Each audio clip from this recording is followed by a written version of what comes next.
ქართული ოცნების დიპლომატიური და პოლიტიკური დემარში და ივანიშვილის რეჟიმის კიდევ ერთი ანტისახელმწიფოებრივი ნაბიჯი. ირაკლი კობახიძემ ფინეთის საგარეო საქმეთა მინისტრთან შეხვედრა, როგორც თავადვე უწოდა, კანოს საწინააღმდეგო აქციაში მონაწილეობის გამო გააუქმა ეს მას შემდეგ, რაც ელინე ვალტონენი რუსთაველის გამზირზე მიმდინარე უწყვეტი აქციის მონაწილეებს შეხვდა და დემოკრატიას ღია მხარდაჭერა გამოუცხადა.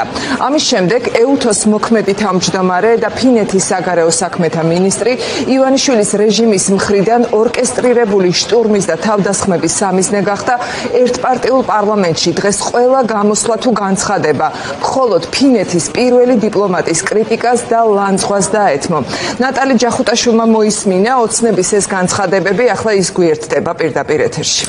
დღეს დილიდან საქართველოს ხელისუფლების შეტევის მთავარი სამიზნეა ეუთოს თავმჯდომარე და ფინეთის საგარეო საქმეთა მინისტრი დილიდან პარლამენტში ივანიშვილის დეპუტატების მხრიდან არ წყდება მის და მის შეურაცხმყოფელი განცხადებებიც კი და ყველაზე მეტად რატომაც გაღიზიანდნენ მართველი პარტიის წარმომადგენლები უკავშირდება იმ ფაქტს, რომ ეუთოს ხელმძღვანელი გუშინ გავიდა რუსთაველის გამზირზე, დადგა ქართველი ხალხის გვერდით და მხარდაჭერა გამოუცხადა საქართველოს მოქალაქეებს და არა ქართულ ოცნებას, რომელიც ანტიდასავლურ და ანტიდემოკრატიულ ნაბიჯებს დგამს და ამაზე ღიად საუბრობს. თავად ფინეთის საგარეო საქმეთა მინისტრი დღეს სხდომაზე განცხადებებს აკეთებდნენ ერთმანეთის მიყოლებით ოცნების დეპუტატები და უწოდებდნენ მას რადიკალს, ამბობდნენ, რომ ის მხარს უჭერს ექსტრემიზმს და გუშინ იდგა მოძალადეების გვერდით, არა და გუშინაც სხვა დღეების მსგავსად დემონსტრანტები ძალიან მშვიდ ვითარებაში გამოხატავდნენ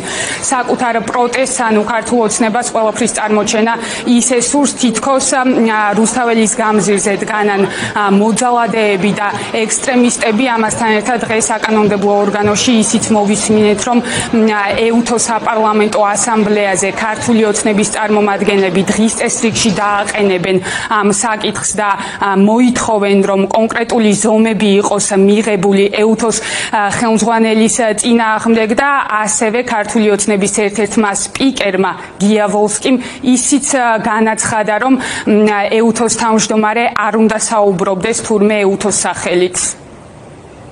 ალბათონი თურმე შეშფოთებულია. ესე იგი ჩვენი შემზღუდავი კანონებით, როგორც ღიმილის მომგვრელია. აქედან უსვავ კითხვას, რომელი კანონით არის შეშფოთებული? როდემდე უნდა გაგრძელდეს ეს უტიფრობა? როგორ ხელის გულზეა ის ბინძური მცდელობა, აღსრულების იმ ბინძური სცენარისა, რომელსაც ხედავთ ჩვენ ქვეყანაში. დღეს შეუძლებელია კიდევ ერთხელ არ გამოვეხმაუროთ იმ უტიფრობას, რაც საქართველოში ადგილი ჰქონდა ფინეთის საგარეო საქმეთა მინისტრის სტუმრობისას. ქალბატონი მივიდა მიტინგზე და მხარით დაუჭირა სახელმწიფოს ძალადობრივი მეთოდებით შეცვლის მსურველთა იმ 10-ოდე ადამიანს, რომელიც ყოველგვარი კანონების დარღვევით კეტავენ რუსთაველს და ვითომ და პროტესტს გამოხატავენ. ამაზე ანათქვამი ფიციმ წამს ბოლო მაკვირვებსო. ძალიან კარგია და მადლობელი ვართ, რომ ფინეთი უჭერს მხარს საქართველოს ტერიტორიულ მთლიანობას, თუმცა სუვერენიტეტის მხარდაჭერა ნიშნავს იმას, რომ შენ არ უნდა ჩაერიო სხვა ქვეყნის საქმეებში, არ უნდა დაიჭირო ამ ქვეყანაში შიდა პოლიტიკური რომელიმე პარტიის პოზიცია.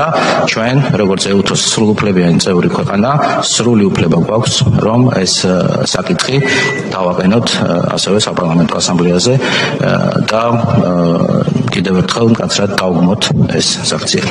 შეურაცხყოფა მიაყენეთ ქართულ საზოგადოებას, ქართულ სახელმწიფოს, ამიტომაც ეხლა ელაპარაკეთ რადიკალებს, ელაპარაკეთ უსამშობლოებს და ამით დაასრულეთ თქვენი ვიზიტი. კიდევ ერთხელ თავი შეერცხვინეთ, თქვენ დაარღვიეთ ის მანდატი, რის მანდატითაც თქვენ აქ ჩამოხვედით. მეტი პასუხისმგებლობა გმართეთ და მეტი დაკვირვებულობა.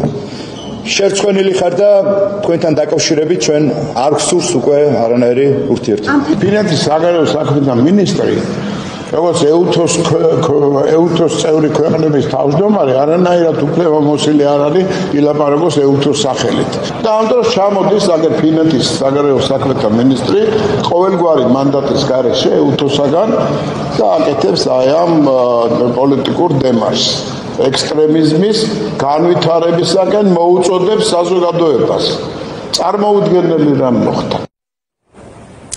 ის რომ ეუთოს თავმჯდომარე და ფინეთის საგარეო საქმეთა მინისტრი მხარს უჭერს საქართველოს ტერიტორიულ მთლიანობას და სუვერენიტეტს იმითაც გამოჩნდა რომ დღეს ის დელეგაციასთან ერთად ჩავიდა საოკუპაციო ხაზთან და განაცხადა რომ ევროკავშირის მისია აკეთებს ყველაფერს რათა ქვეყნის ტერიტორია იყოს დაცული თუმცა ქართული ოცნების წარმომადგენლები მაინც აპელირებენ იმაზე თითქოს ეუთოს ხელმძღვანელი ერევა ქვეყნის შიდა საქმეებში და თითქოს რომელიღაცა პოლიტიკური ოპოზიციური პარტიის ინტერესებს ატარებს პირველი იყო დღეს ირაკლი კობახიძე რომელიც თავს დაესხა და მიზანში ამოიღო ეუთოს ხელმძღვანელი მთავრობის გვერდზე გავრცელდა განცხადება რომ ირაკლი კობახიძე აღარ შეხვდება ეუთოს ხელმძღვანელს იმ მიზეზით რომ თითქოს მან კანონსაწინააღმდეგო აქციაში მიიღო მონაწილეობა